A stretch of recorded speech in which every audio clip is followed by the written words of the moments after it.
দ্বিতীয় পত্রের জারণ বিজারণ অধ্যায় তৃতীয় অধ্যায়ের আলোচনা শুরু করতে চাই। প্রথমে আমি জারণ বিজারণ কাকে বলে এটা শুরু করি। জারণ কাকে বলে?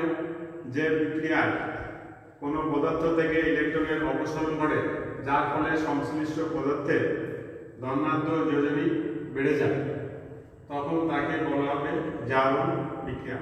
আর যে প্রক্রিয়ায় কোনো পদার্থ থেকে পদার্থ কর্তৃক ইলেকট্রন গৃহীত হয়, যার ফলে সংশ্লিষ্ট পদার্থের ধনাত্মক যোজনী কমে যায়, তাকে বিজারণ বলে। বিষয়টিকে আমরা এভাবে দেখাতে পারি, যেমন সোডিয়াম এবং ক্লোরিন বিক্রিয়া করে সোডিয়াম ক্লোরাইড তৈরি হলো। সোডিয়াম ক্লোরাইড এটাকে ব্যালেন্স করলে এরকম। তাই এই বিক্রিয়ায় সোডিয়াম ইলেকট্রন ত্যাগ করে সোডিয়াম আয়নে পরিণত হয়। সোডিয়াম ইলেকট্রন ছাড়ে সোডিয়াম আয়নে পরিণত হয়। এই পাশে ইলেকট্রন বিয়োগ মানে ডান পাশে ইলেকট্রন যোগ। এটাকে বলা হয় জারণ বিক্রিয়া। আর এখানে সোডিয়াম ইলেকট্রন ত্যাগ করে সোডিয়াম আয়নে পরিণত হয়, এই প্রক্রিয়াটাকে বলা হয় জারণ। আর ক্লোরিন পক্ষান্তরে ক্লোরিন সোডিয়ামের ছেড়ে দেওয়া ইলেকট্রন গ্রহণ করে ক্লোরাইড আয়নে পরিণত হয়। এই প্রক্রিয়াটা যেহেতু সোডিয়ামের ক্ষেত্রে সোডিয়াম ইলেকট্রন ত্যাগ করে ধনাত্মক চার্জ বেড়ে গেছে, এটা হচ্ছে জারণ প্রক্রিয়া।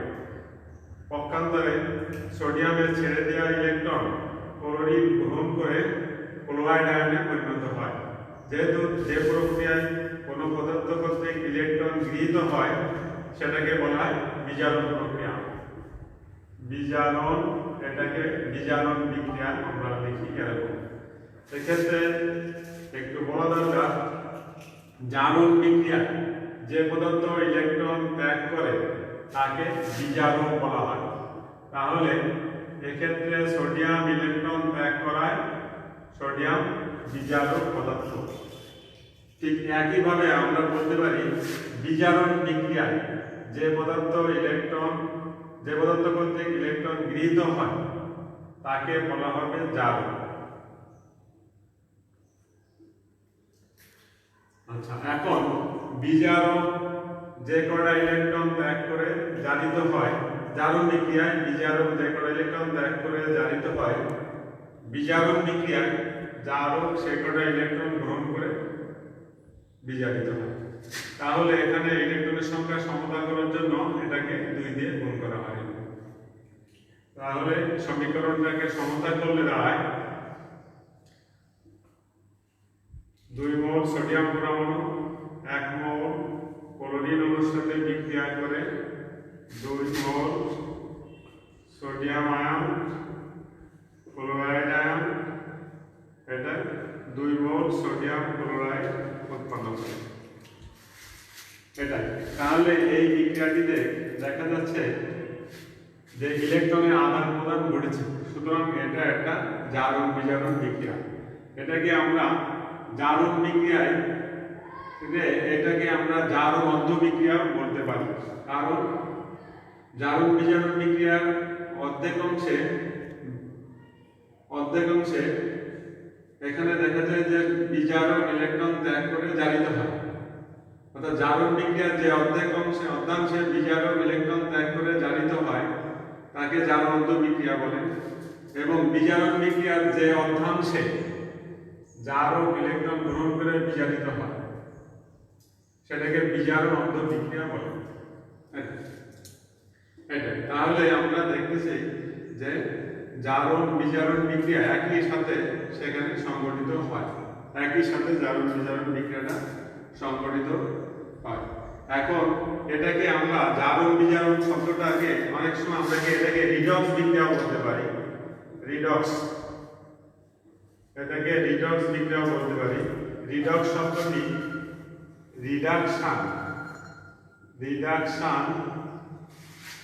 রিডাকশন অর্থ বিজারণ, এবং অক্সিডেশন অক্সিডেশন অর্থ জারণ। এই এই দুটো থেকে রিডাকশনের রিড আর অক্সিডেশনের অক্স মিলে রিডক্স শব্দটি এসেছে। সুতরাং জারণ বিজারণ বিক্রিয়াকে আমরা রিডক্স বিক্রিয়া বলি। রিডক্স বিক্রিয়া যদি আমরা সংজ্ঞায়িত করি তাহলে আমরা বলবো যে প্রক্রিয়ায় একই সাথে ইলেকট্রনের আদান প্রদান করে তখন সেই বিক্রিয়াকে আমরা রিডক্স বিক্রিয়া বলবো। এখন রিডক্স বিক্রিয়া এখন আমরা বলবো জারণ সংখ্যা কি।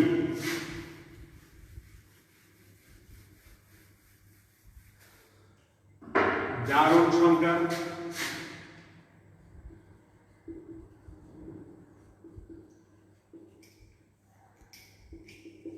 সংখ্যা হলো, প্রিয় শিক্ষার্থীরা, জারণ সংখ্যা হলো একটা যৌগে যৌগস্থ পরমাণু কর্তৃক ইলেকট্রন ত্যাগ বা গ্রহণের ফলে সৃষ্ট চার্জের সংখ্যাকে বলা হবে তার জারণ সংখ্যা। যেমন আমরা HCl যৌগে এখানে হাইড্রোজেনের তড়িৎ ঋণাত্মকতা ক্লোরিন থেকে কম, এই ক্লোরিনটা বেশি ঋণাত্মক, এটা মাইনাস আর এখানে হাইড্রোজেন প্লাস, মোট জারণ সংখ্যার যোগফল 0। তাহলে HCl যৌগে হাইড্রোজেনের জারণ সংখ্যা +1 এবং ক্লোরিনের জারণ সংখ্যা হাইড্রোজেনের জারণ সংখ্যা +1 এবং ক্লোরিনের জারণ সংখ্যা -1। তাহলে জারণ সংখ্যা হলো কি, একটা যৌগের কোন যৌগস্থ পরমাণু কর্তৃক ইলেকট্রন ত্যাগ বা গ্রহণের ফলে সৃষ্ট চার্জের সংখ্যা হলো জারণ সংখ্যা। এখানে HCl যৌগে হাইড্রোজেনের ধনাত্মকতা বেশি, ক্লোরিনের ধনাত্মকতা কম, ক্লোরিন ঋণাত্মক, সেই জন্য ক্লোরিন -1 এবং হাইড্রোজেন +1, এতে জারণ সংখ্যা 0। এরকম আরো আমরা বিভিন্ন যৌগের জারণ সংখ্যা দেখতে পারি। যেমন যোজনী, এখানে একটা কথা বলে রাখা দরকার, জারণ সংখ্যা নির্ণয়ের আগে যোজনী এবং জারণ সংখ্যার মধ্যে একটা পার্থক্য রয়েছে। যোজনী হলো একটা মৌলের সাথে আর একটা মৌলের যুক্ত হওয়ার সামর্থ্য বা ক্ষমতাকে বলা হয় যোজনী। আর জারণ সংখ্যা হলো ইলেকট্রন ত্যাগ বা গ্রহণের ফলে সৃষ্ট চার্জের সংখ্যাকে বলা হবে জারণ সংখ্যা। আচ্ছা, যোজনী, প্রত্যেকটা মৌলেরই যোজনী একটা নির্দিষ্ট সংখ্যা, কিন্তু জারণ সংখ্যা পরিবর্তনশীল হতে পারে। যেমন আমরা যদি লক্ষ্য করি CH4 CH2 Cl2 CCl4 CH Cl3, এর প্রতিটি যৌগে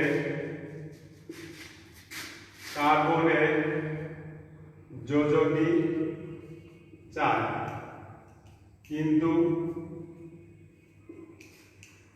জারণ সংখ্যা অবস্থা ভেদে ভিন্ন।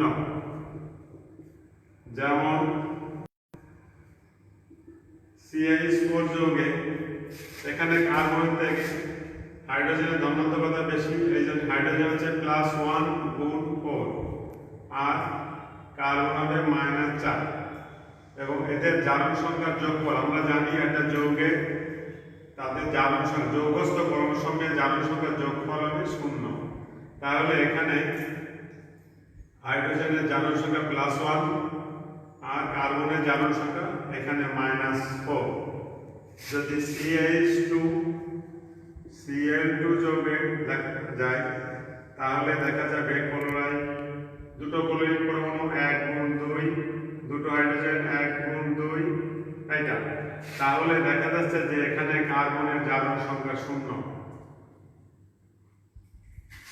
এখানে কার্বনের জারণ সংখ্যা 0, কারণ এখানে ক্লোরাইড -1 গুণ ক্লোরিন পরমাণুর সংখ্যা 2, হাইড্রোজেন +1 গুণ 2, তাহলে মোট হচ্ছে -+2 -2 0 আর বাকিটা তাহলে 0 হয়, এটা যোগ করলে 0 হয়, কারণ যৌগস্থ সবকটা পরমাণু জারণ সংখ্যার যোগফল 0 হয়।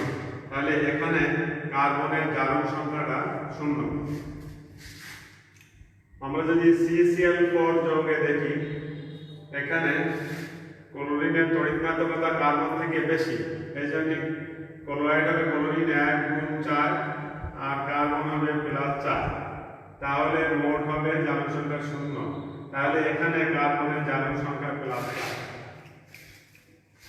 CCl4 কার্বন টেট্রাক্লোরাইড যৌগে কার্বনের জারণ সংখ্যা +4। CaCl3 এটা ক্লোরোফর্ম এই যৌগটার নাম। এখানে যদি জারণ সংখ্যা নির্ণয় করি তাহলে ক্লোরাইড হবে 1 × 3, হাইড্রোজেন +1 আর কার্বন যদি +2 হয় তাহলে সামগ্রিকভাবে জারণ সংখ্যা 0 হয়। তাহলে এখানে কার্বনের জারণ সংখ্যা +2।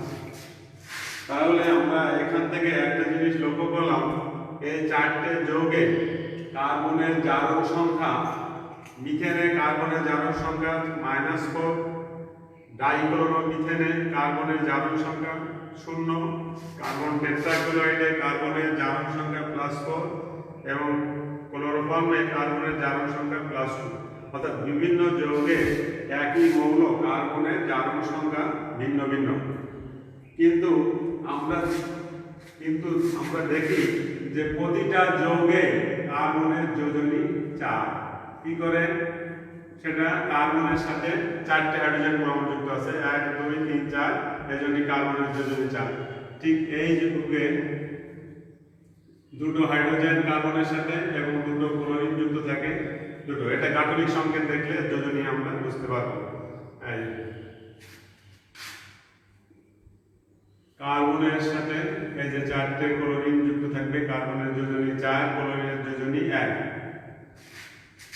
CiCl3 যৌগে কার্বনের সাথে একটা হাইড্রোজেন পরমাণু আর 3টে ক্লোরিন পরমাণু এরকম ভাবে যুক্ত থাকবে।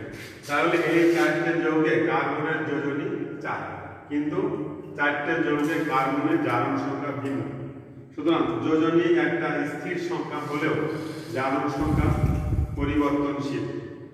যোজনী কোনো মৌলের যোজনী একটা পূর্ণ সংখ্যা হয়, কিন্তু জারণ সংখ্যা ভগ্নাংশ হতে পারে।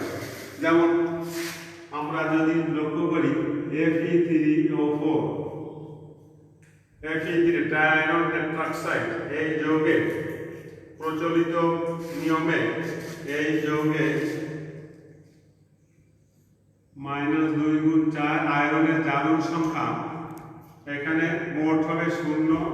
তাহলে অক্সিজেন -2 × 4, মানে 3টে আয়রন মিলে +8 হতে হবে। তাহলে একটা আয়রন হবে 8/3, এটা তাহলে 3টে আয়রন 8/3 × 3, অর্থাৎ এখানে আয়রনের জারণ সংখ্যা হবে +8/3, তার মানে 2.666667।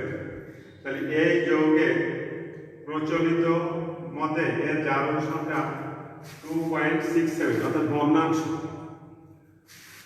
এই যৌগটা দুটি যৌগের মিশ্রণ, Fe এটা হচ্ছে ফেরাস অক্সাইড এবং ফেরিক অক্সাইড, এই দুটো মিলিত ফল হচ্ছে ফেরোসোফেরিক অক্সাইড। এই যৌগে ফেরাস অক্সাইডে আয়রনের জারণ সংখ্যা +2 এবং ফেরিক অক্সাইডে আয়রনের জারণ সংখ্যা +3। তাহলে Fe3O4 যৌগে দেখা যায় যে এখানে প্রচলিত নিয়মে আয়রনের জারণ সংখ্যা এখানে +2.67, অথচ এই যৌগটা যেহেতু এই দুটো যৌগেরই মিশ্রণ, তাহলে এখান থেকে দেখা যায় যে এখানে যে 3টি আয়রন আছে, এই 3টি আয়রনের মধ্যে একটি আয়রনের জারণ সংখ্যা +2 এবং আর দুটো আয়রন আছে, সে দুটো আয়রনের প্রত্যেকটা জারণ সংখ্যা +3। তাহলে যদি প্রচলিত নিয়মে বলি তাহলে জারণ সংখ্যা এটা ভগ্নাংশ হবে। আর এই যৌগের যদি আমি প্রকৃত গাঠনিক সংকেতে বিশ্লেষণ করে বলি, তাহলে এই যৌগে একটা আয়রনের জারণ সংখ্যা +2 আর দুটো আয়নের প্রত্যেকের জারণ সংখ্যা প্লাস 3, অর্থাৎ জারণ সংখ্যা ভগ্নাংশ হতে পারে, পূর্ণ সংখ্যা হতে পারে এবং এটা হতে পারে। আর যোজনী হলো একটা মৌলের সাথে আরেকটা মৌলের যুক্ত হওয়া সামর্থ্য বা ক্ষমতা, এর কোনো ধনাত্মকতা বা ঋণাত্মকতা নাই, কিন্তু জারণ সংখ্যা প্লাস হতে পারে, মাইনাস হতে পারে, ভগ্নাংশ হতে পারে। এটা তাহলে আমরা এখন যোজনী এবং জারণ সংখ্যা সম্পর্কে দুটোর মধ্যে পার্থক্য বুঝতে পারলাম। এখন জারণ সংখ্যা যদি আমরা এখন করতে চাই, জারণ সংখ্যা নির্ণয়।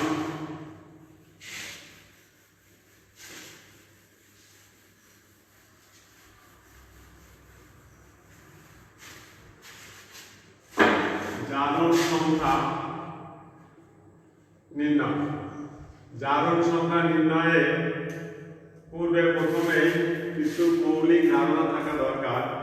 কিছু মৌলের জারণ সংখ্যা নির্দিষ্ট বা স্থির, কিছু মৌলের জারণ সংখ্যা পরিবর্তনশীল।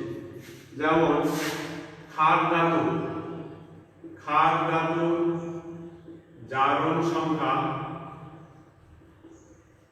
সর্বদাই +1। আচ্ছা, ক্ষার ধাতু কারা? ক্ষার ধাতু হচ্ছে lithium, sodium, potassium, rubidium, caesium, francium. অর্থাৎ এরা যখন কোনো যৌগে থাকবে তাদের জারণ সংখ্যা +1 হবে। যেমন আমরা একটা উদাহরণ দিতে পারি, সোডিয়াম ক্লোরাইডে সোডিয়াম +1, ক্লোরাইড -1, মোট হচ্ছে 0। এই যে সোডিয়াম ক্ষার ধাতুর জারণ সংখ্যা +1।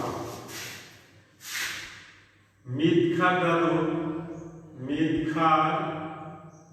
ধাতু জারণ সংখ্যা সর্বদাই +2।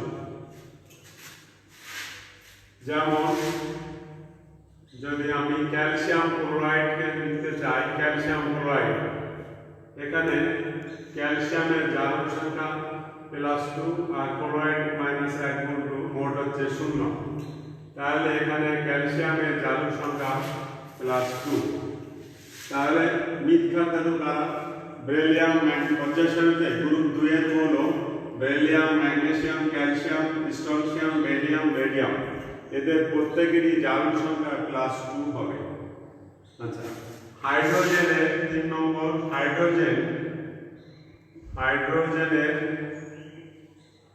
হাইড্রোজেনের জারণ সংখ্যা মানে সাধারণত +1 হয়। তবে হাইড্রাইড যৌগের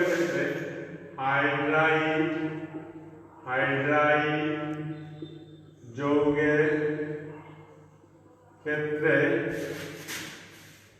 হাইড্রোজেনের জারণ সংখ্যা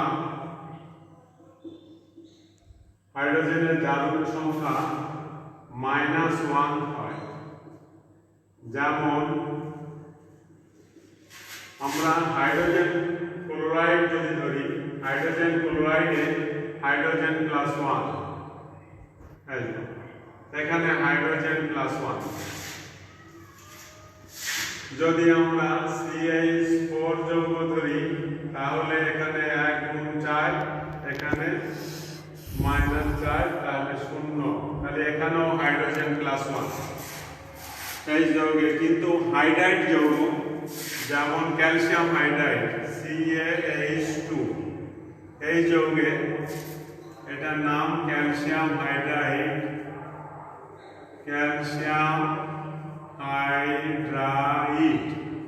এই যৌগে ক্যালসিয়ামের জারণ সংখ্যা +2 আর হাইড্রোজেন হচ্ছে -1 গুণ 2, এই 0। তাহলে এক্ষেত্রে হাইড্রোজেনের জারণ সংখ্যা -1।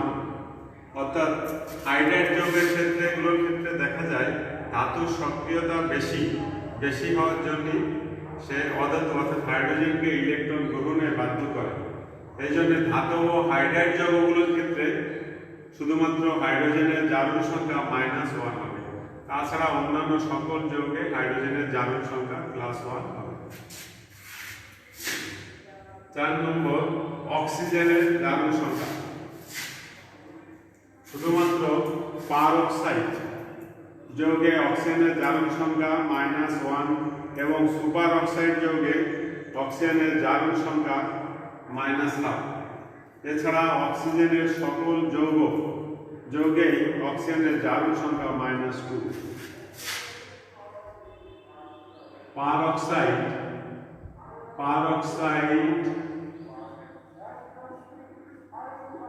পারঅক্সাইডে অক্সিজেনের জারণ সংখ্যা -1 ও সুপার অক্সাইডে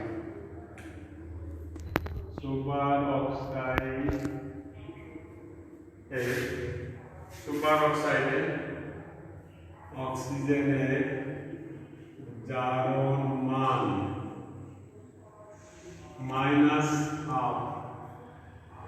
পারঅক্সাইড এবং সুপার অক্সাইডে অক্সিজেন জারণ মান এত ছাড়া সকল ক্ষেত্রে অক্সিজেনের জারণ মান -2 ধরা হয়।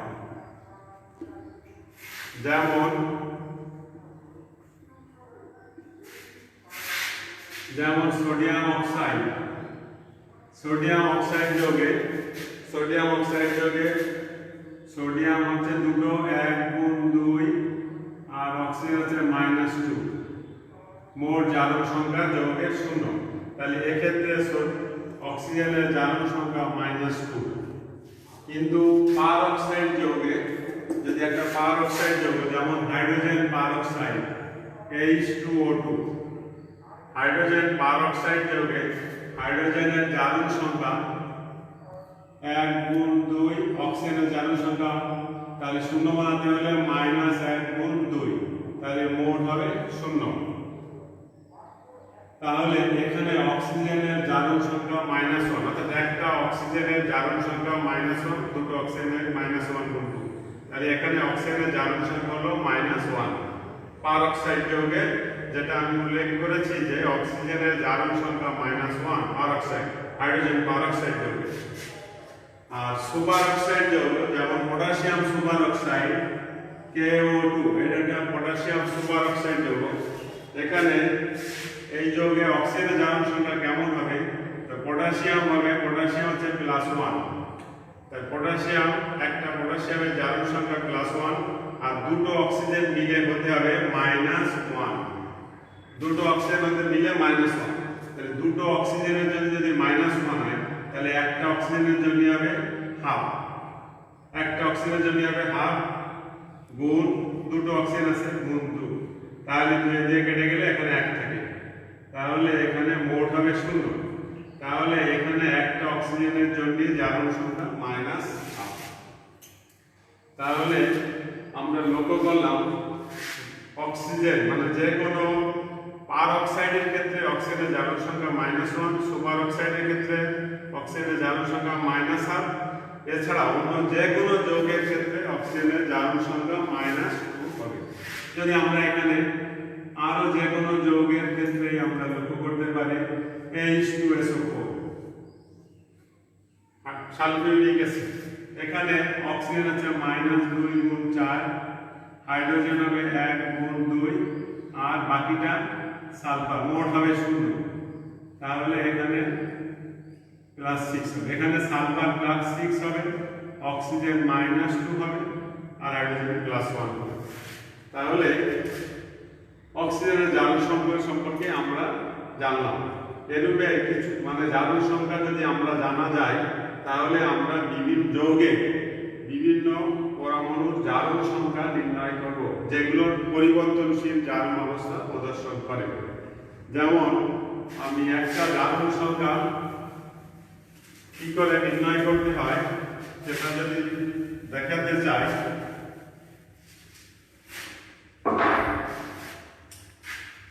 যেমন পটাশিয়াম ডাইক্রোমেট K2Cr2O7, এই যৌগটার নাম পটাশিয়াম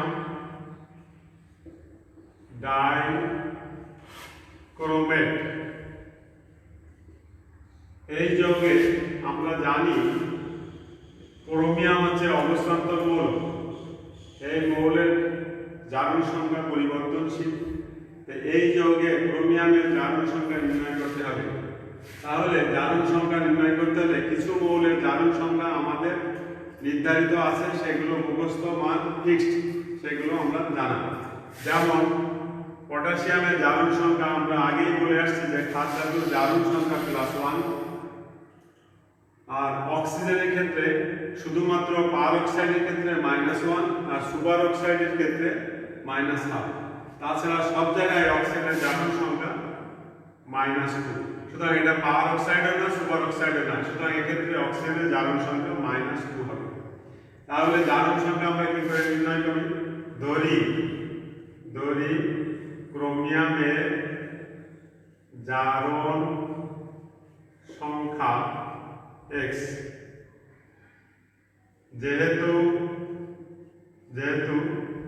একটি যৌগে সবকটি পরমাণু জারণ সংখ্যা যোগফল 0। যেহেতু একটি যৌগের সবকটি পরমাণু জারণ সংখ্যার যোগফল 0, অতএব পটাশিয়াম +1 গুণ 2, পটাশিয়ামের জারণ সংখ্যা +1, পরমাণুর সংখ্যা 2 গুণ 2, ক্রোমিয়ামের জারণ সংখ্যা x, পরমাণুর সংখ্যা 2 x গুণ 2, আর অক্সিজেনের জারণ সংখ্যা -2 গুণ 7। এটা মিলে 0 বা +2 +2x -14 = 0। 2x = +12, অতএব x +6, x +6। অর্থাৎ এখানে ক্রোমিয়ামের জারণ সংখ্যা +6। এইভাবে আমরা জারণ সংখ্যা নির্ণয় করতে পারি। যদি আমি একটা আয়নের জারণ সংখ্যা দেখাতে চাই, এটা হলো যৌগের জারণ সংখ্যা। একইভাবে যদি আমরা এখানে লেখা হয়েছে যে একটি যৌগের সবকটি পরমাণু জারণ সংখ্যা যোগফল 0, আয়নের ক্ষেত্রে এই জায়গাটা শুধু চেঞ্জ হবে। আয়নের ক্ষেত্রে আয়নের জারণ সংখ্যা, আয়নের যে জারণ মান হবে সেটার সংখ্যা সমান হবে। একটা জারণ সংখ্যা আয়নের ক্ষেত্রে আমরা দেখাই,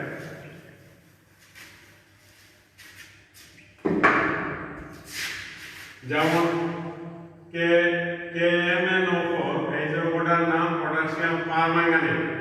এখানে পটাশিয়াম আয়ন আর এটা হচ্ছে পারম্যাঙ্গানেট আয়ন, MnO4, এটার নাম